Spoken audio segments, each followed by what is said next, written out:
Hello learners, today we will learn the difference between since and for. Both words are used to talk about time but they are not the same. Since is used when we talk about the starting point of an action, that means when something began. For is used when we talk about the duration, how long something has been happening.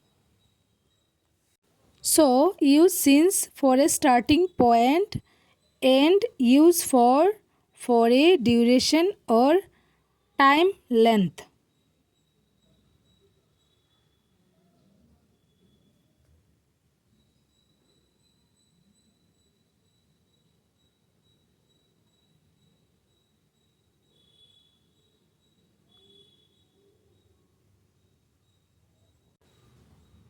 Or you can remember it in a simple way. Use since with a point in time like morning, Monday, 2010.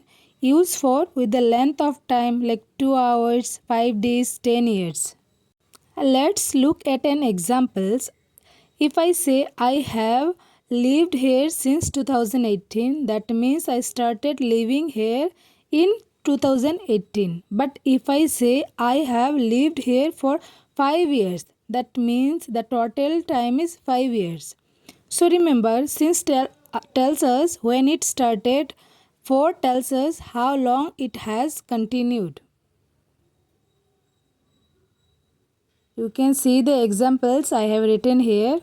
I hope this will be helpful for you.